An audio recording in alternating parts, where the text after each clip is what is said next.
كلهم أجمعون إلا إبليس. وہیں سے مدرسے کی مخالفت شروع ہوئی، اور پھر یہ مدرسہ جب جنت سے زمین پر اترا اور کوہ صفا پر تھا تو اس وقت بھی اس مدرسے کی مخالفت ہوئی، اور تب پر لگا لہذا جماعتنا کہہ کر اس مدرسے کا بائیکاٹ کیا گیا۔ یہ مدرسہ جب دار ارقم میں تھا اس وقت بھی سازشیں کی گئی، اس وقت بھی اسکیمیں بنائی گئی، اور اس وقت بھی پلاننگ کی گئی۔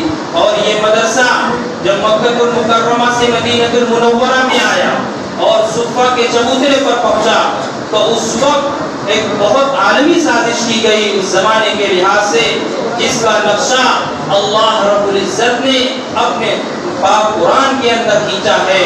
وَإِذْ زَاغَتِ الْأَبْصَارُ وَبَلَغَتِ الْقُلُوبُ الْحَنَاجِرَ وَتَظُنُّونَ بِاللَّهِ الظُّنُونَا هُنَالِكَ ابْتُلِيَ الْمُؤْمِنُونَ وَزُلْزِلُوا زِلْزَالًا شَدِيدًا۔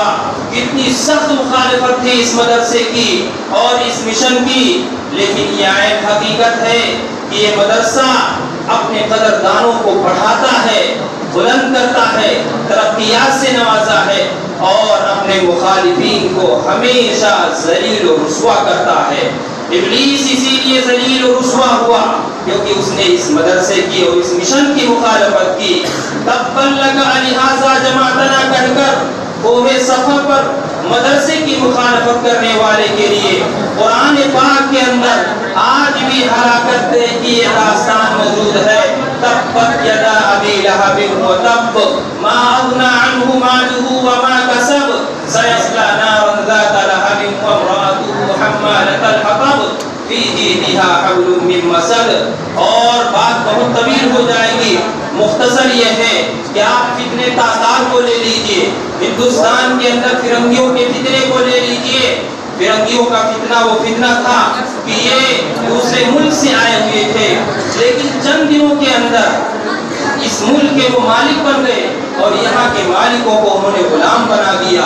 ایک عظیم سلطنت ان کی قائم ہوئی، ایک مضبوط ان کی سلطنت قائم ہوئی، حکومت قائم ہوئی، برسوں تک انہوں نے حکومت کی اور حکومت کرتے رہے۔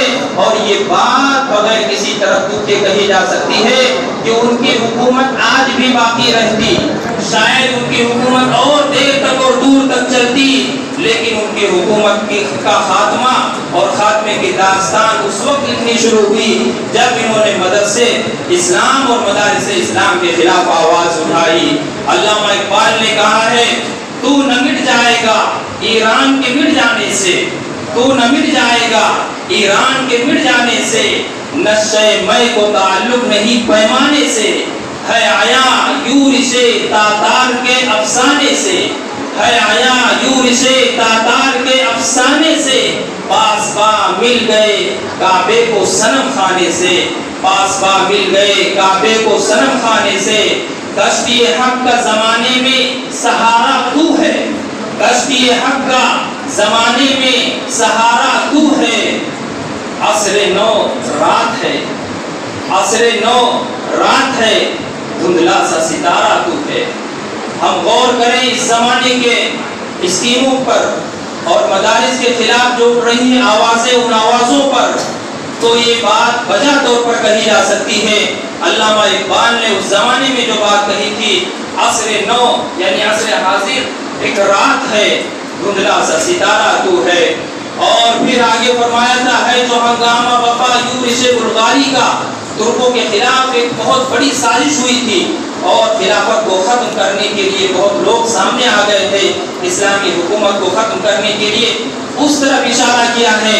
آج کے اس حالات پر یہ شعر مکمل منطبق ہوتا اور فٹ ہوتا ہے۔ لوگ مدرسے کو ختم کرنے کے لیے اسکیمیں بنا رہے ہیں۔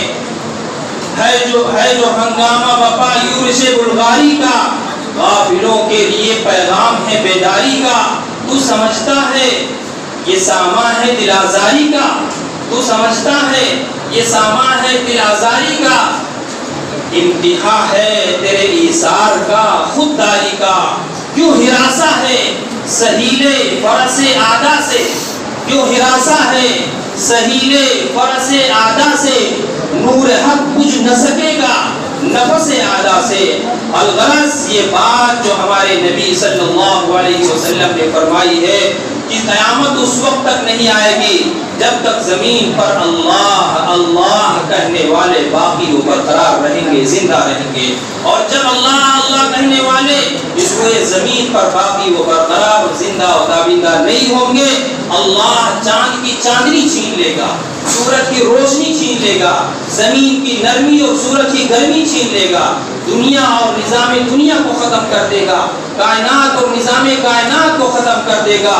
سچ ہے، ہو نہ یہ پھول تو بلبل کا ترنم بھی نہ ہو نہ یہ پھول تو بلبل کا ترنم بھی نہ ہو، چمن دہر میں کلیوں کا تبسم بھی نہ ہو نہ یہ پھول تو بلبل کا ترنم بھی نہ ہو، چمن دہر میں کلیوں کا تبسم بھی نہ ہو، یہ نہ ساقی ہو تو پھر میں بھی نہ ہو، خم بھی نہ ہو، بزم توحید بھی دنیا میں نہ ہو، تم بھی نہ ہو۔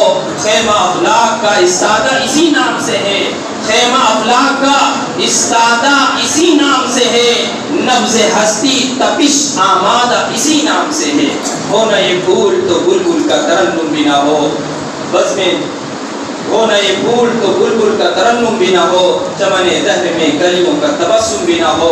سچ ہے، ہم کو مٹا سکے یہ زمانے میں دم نہیں، ہم کو مٹا سکے یہ زمانے میں دم نہیں، ہم سے زمانہ خود ہے، زمانے سے ہم نہیں۔ یہ مدرسہ ہے تو زمانہ ہے، یہ مدرسہ نہیں رہے گا تو زمانہ نہیں رہے گا۔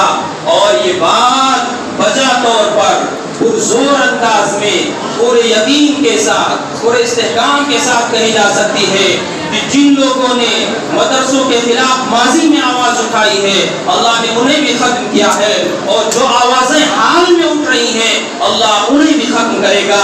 انہوں نے اپنے زوال کی داستان لکھنی شروع کر دی ہے، اور انہوں نے اپنے قبر کو کھودنا شروع کر دیا ہے، اپنے جنازے کا اور اپنے کفن کی تیاری انہوں نے شروع کر دی ہے، جن کا خواب یہ ہے کہ بغیر الیکشن کے ہم ہندوستان میں زندہ رہیں گے۔ ان کی حکومتیں اب باقی نہیں رہ پائیں گی، کیونکہ انہوں نے مدرسے کے خلاف آواز اٹھائی ہے۔ نور حق ہے کفر کی حرکت میں خندہ زن، بھوکوں سے یہ چراغ بجھایا نہ جائے گا۔ نور حق شمع الہی کو بجھا سکتا ہے کون؟ جس کا حامی ہو خدا اس کو مٹا سکتا ہے کون؟ جس کا حامی ہو خدا اس کو مٹا سکتا ہے کون؟ حضرت صدر محترم کے بعد مولانا مفتی سرفراز صاحب دامت برکاتہ